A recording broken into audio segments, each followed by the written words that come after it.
Assalamualaikum murid-murid. InsyaAllah pada minggu ini kita akan ulang kaji semula bagaimana cara untuk menjawikan perkataan rumi.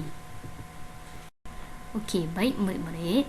Sebelum kita nak menjawikan sesuatu perkataan rumi, ingat ada 3 perkara yang murid-murid kena buat. Okey, yang pertama, bila dapat sesuatu perkataan rumi, perkara yang pertama murid-murid perlu buat ialah pecahkan perkataan mengikut suku kata. Okey, sekejap lagi Maklimah akan terangkan bagaimana cara nak pecahkan perkataan tersebut. Okey, yang kedua, padanan huruf rumi dan jawi. Okey, padankan huruf rumi tersebut dengan huruf jawi.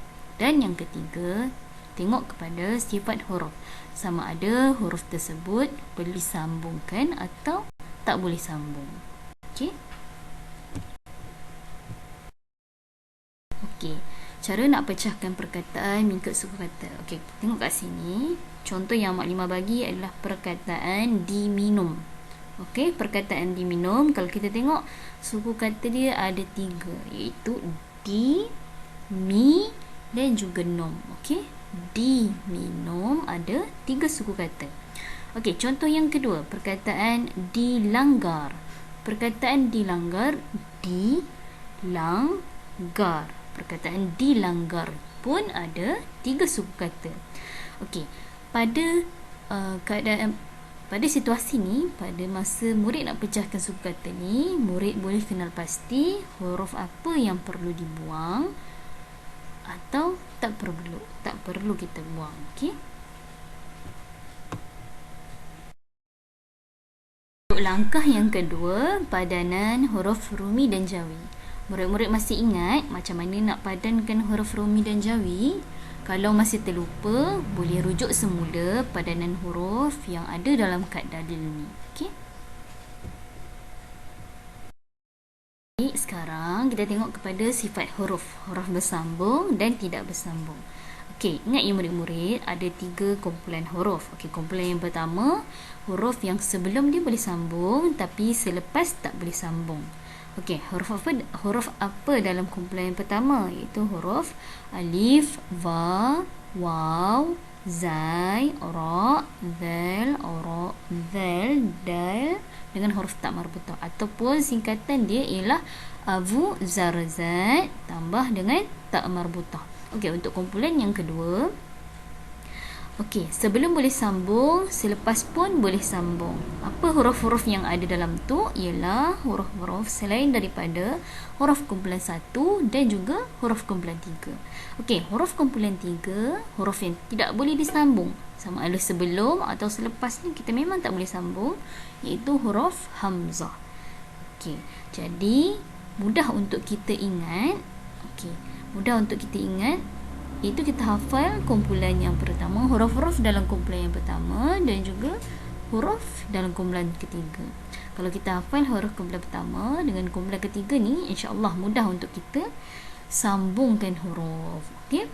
Dan murid-murid ingat dia punya singkatan huruf untuk kumpulan yang pertama, iaitu avu, zarzat tambah dengan huruf tak marbutah.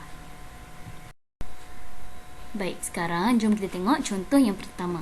Okey, contoh yang pertama adalah perkataan tilam. Okey, langkah yang pertama, pecahkan perkataan tilam kepada suku kata. Okey, iaitu suku kata ti dan juga lam. Okey, maksudnya tilam ada 2 suku kata. Okey, sekarang bila kita dah pecahkan kepada suku kata, kita padankan huruf rumi dan huruf jawi. Okey.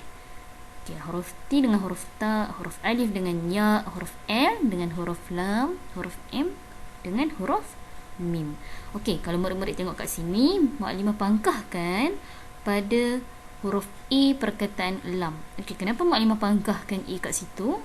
Kenapa kita tak perlu padankan huruf E dengan Alif dekat situ? Sebabnya dekat perkataan lam tu adalah suku kata KVK bervokal E. Bila murid-murid jumpa perkataan yang ada suku kata KVK bervokal E, maksudnya E dekat situ kita kena buang. Okey.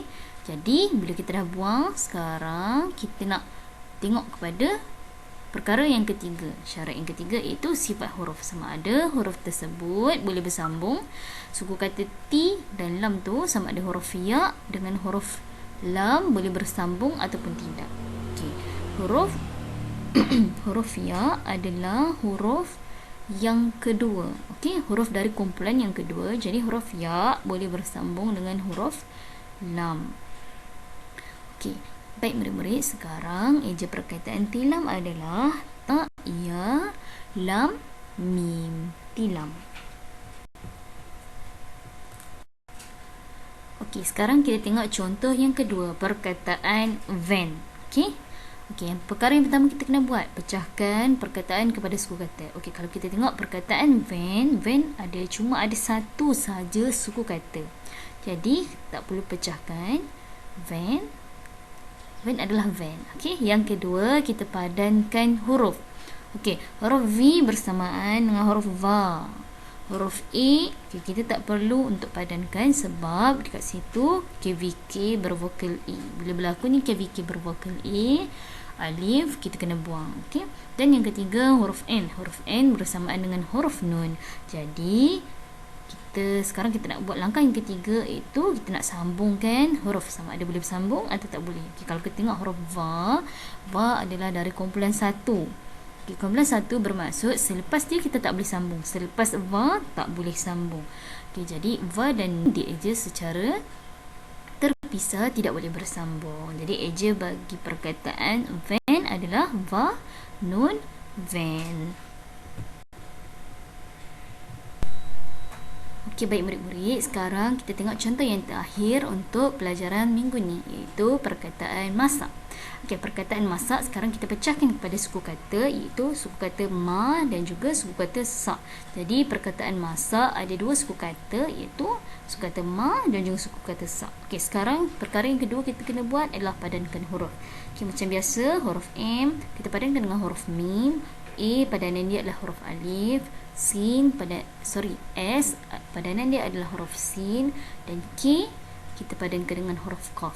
Okay, ingat ya murid-murid, kalau K berada di hujung perkataan, kita tukarkan dia dengan huruf qaf, dan kalau dia berada di tengah atau di awal, kita tukarkan dia dengan huruf K. Jadi sekarang kita tengok perkara yang ketiga kita kena buat, iaitu sambung huruf mengikut sifat dia. Okey, tengok huruf mim adalah dari kumpulan yang kedua. Jadi mim boleh bersambung dengan alif. Alif adalah dari kumpulan yang pertama, kumpulan Abu Zarzat tadi. Jadi alif tak boleh bersambung dengan huruf sin. Okey, huruf sin adalah dari kumpulan yang kedua. Jadi huruf sin boleh bersambung dengan huruf selepas dia.